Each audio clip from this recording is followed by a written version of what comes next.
भगवते वासुदेवाय। जय श्री हरि, जय श्री भगवान विष्णु जी, जय श्री भगवान कृष्ण जी।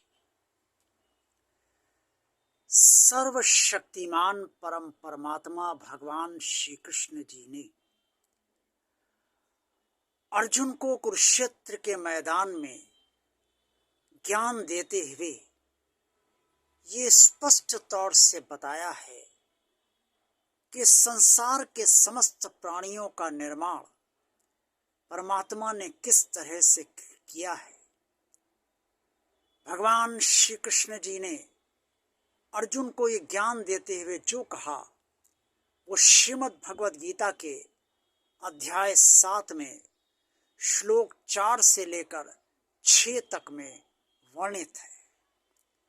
पवित्र भगवान श्री कृष्ण जी ने अर्जुन से कहा, भूमिरापो अनतो वायुवा खम मनोबुद्धि रेव चा अहंकार इतियम मे भिन्न प्रकृतिरष्टधा अपरेमित सत्वतमन्या प्रकृतम विद्धि में पराम जीवभूताम महाबाहो या ये येदम धारते जगता। अध्याय 7 श्लोक 4-5 में भगवान श्री कृष्ण जी ने स्पष्ट तौर पे अर्जुन से ये कहा है कि पृथ्वी, वायु, जल, अग्नि, आकाश, मन, बुद्धि और अहंकार ये सब परमात्मा की अपरा प्रकृति हैं। इससे समस्त प्राणियों के देह का अर्थात शरीर का निर्माण होता है और ये प्रकृति परमात्मा की ही बनाई हुई है। इन समस्त तत्वों को परमात्मा ने ही बनाकर अपनी इस अपरा प्रकृति का निर्माण किया है और इस अपरा प्रकृति को जो संचालित प्रकृति करती है वो जीवात्मा है, अर्थात परमात्मा ने अपना ही अंश आत्मा के रूप में जो दिया है वो जीवात्मा है, वो परा प्रकृति है। भगवान श्री कृष्ण जी ने आगे श्लोक 6 में ये कहा है कि संपूर्ण प्राणी इन दोनों प्रकृतियों से ही उत्पन्न होते हैं। अब प्रश्न ये उपस्थित होता है कि हमारा शरीर क्या है।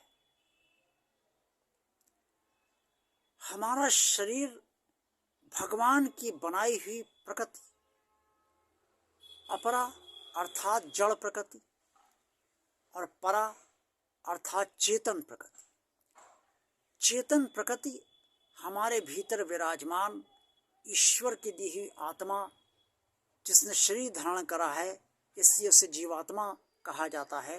ये चेतन प्रकृति है और ये जो शरीर हमारा है, जो पंच तत्वों वायु, जल, अग्नि, भूमि और आकाश और इसके अलावा मन, बुद्धि और अहंकार, ये सब जो प्रकृति है ये जड़ प्रकृति है, अर्थात ये शरीर हमारा जड़ प्रकृति है।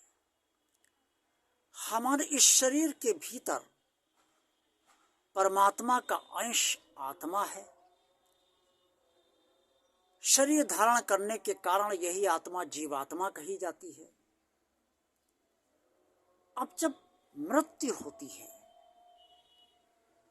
तो परमात्मा तो अपनी ही दी हुई चीज लेगा ना, जो उसकी चेतन प्रकृति है, यानी कि जो आत्मा है वो इस शरीर से बाहर निकलती है। और ये शरीर निस्तेज हो जाता है और मृत्यु के पश्चात ये सड़ने गलने लगता है, क्योंकि अब तक इस शरीर को मृत्यु से पहले शरीर को जो संभालती है वो परमात्मा की दी हुई आत्मा ही संभालती है। और जब वो आत्मा ही नहीं रही तो ये शरीर व्यर्थ हो जाता है, बेकार हो जाता है, मिट्टी हो जाता है। ज़्यादा दिन रखेंगे तो ये गलने लगेगा, सड़ने लगेगा, इसमें बदबू आने लगेगी। इसीलिए अंत्येष्टि की जाती है, ताकि ये शरीर पंच तत्वों में विलीन हो जाए। इन पंच तत्वों के अलावा ये शरीर तो बन गया, लेकिन ये चलेगा कैसे? कैसे ये कर्म करेगा और कैसे ये अपने स्वाभिमान की रक्षा करेगा? कैसे ये सोचेगा कि क्या सही है और क्या गलत? कैसे विवेकपूर्ण निर्णय लेगा? इसकी इच्छा उत्पन्न हो और इच्छा उत्पन्न होने के बाद कर्म ये शरीर करे, इसके लिए भगवान ने जड़ प्रकृति के अंतर्गत मन भी इस शरीर को दिया। और क्या सही करे और क्या गलत करे, क्या सही है क्या गलत है, इसका निर्णय विवेकपूर्ण ढंग से लिया जाए, इसके लिए भगवान ने सारे प्राणियों को, मनुष्य शरीर को बुद्धि भी दी और सारे प्राणियों को विवेक भी दिया, बुद्धि भी दी और विवेक भी दिया।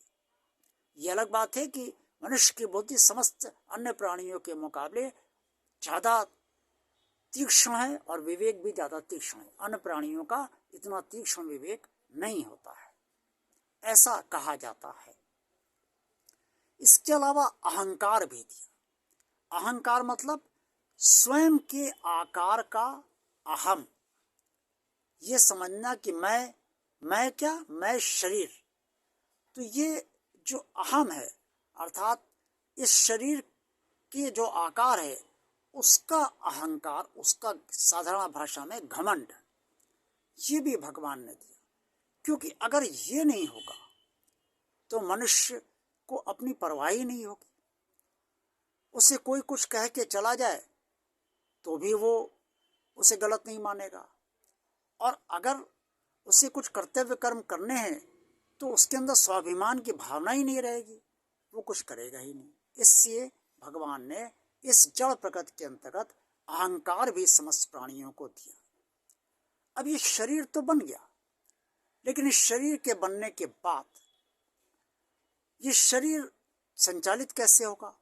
इसके लिए भगवान ने जीवात्मा दी, यानी कि आत्मा दी, जिसने शरीर धारण का जीवात्मा होगा। अब प्रश्न बहुत महत्वपूर्ण उत्पन्न होता है कि मृत्यु किस समय ये शरीर भगवान के पास क्यों नहीं जाता है? ये शरीर यहीं क्यों रह जाता है? क्योंकि दोनों प्रकृति परमात्मा की ही है। अगर अपरा प्रकृति जड़ प्रकृति है तो भी परमात्मा की ही है। ये शरीर उस प्रकृति से ही बना है। तो ये शरीर क्यों नहीं जाता है? इसे भगवान क्यों नहीं वापस अपने पास बुला लेता है? और मृत्यु के पश्चात ये शरीर लुप्त क्यों नहीं हो जाता है? जैसे आत्मा दिखती नहीं जीवन भर और लुप्त हो जाती है मृत्यु के बाद, कोई उसे नहीं देख पाता है कैसे वो निकली। इसका कारण ये है कि भगवान ने शरीर को जड़ प्रकृति कहा है और आत्मा को चेतन प्रकृति कहा है। शरीर भगवान ने दिया है, लेकिन भगवान शरीर नहीं है। भगवान परमात्मा है, परम आत्मा है। और जो परम आत्मा है, उसने जो आत्मा इस शरीर को संचालन के लिए दी है, उस आत्मा को ही वो अपने पास वापस लेगा, शरीर को वापस नहीं लेगा।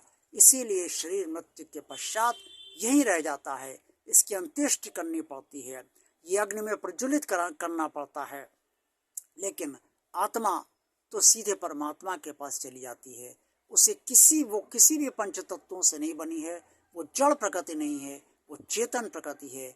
वो जड़ प्रकृति को चेतनता देती है, लेकिन वो स्वयं जड़ प्रकृति नहीं है। यही कारण है कि मृत्यु के पश्चात हमारे शरीर के भीतर से ईश्वर की दी हुई आत्मा निकलती है, लेकिन शरीर यहीं पड़ा रहता है। ईश्वर अपनी आत्मा ले लेता है, लेकिन शरीर को यहीं छोड़ देता है। आज का वीडियो आपको कैसा लगा? अच्छा लगा है तो इसे लाइक कीजिए। भगवान और आप चैनल आप सब देखते रहिए, और जिन लोगों ने अभी तक ये चैनल सब्सक्राइब नहीं किया है वो इस चैनल को सब्सक्राइब अवश्य कीजिए, अवश्य कर दीजिए, और इस चैनल को आगे बढ़ाते रहिए। ज़्यादा से ज़्यादा लोगों को चैनल को शेयर करते रहिए। ये वीडियो पसंद आए तो इसे ज़्यादा से ज़्यादा लोगों को शेयर कीजिए, और कमेंट्स बॉक्स में आपको जो कुछ भी कहना है, आप कहना चाहते हैं, वो अवश्य कहिए। ओम नमो भगवते वासुदेवाय। जय श्री हरि, जय श्री भगवान विष्णु जी, जय श्री भगवान कृष्ण जी। परमात्मा भगवान श्री कृष्ण जी आप सबका कल्याण करें।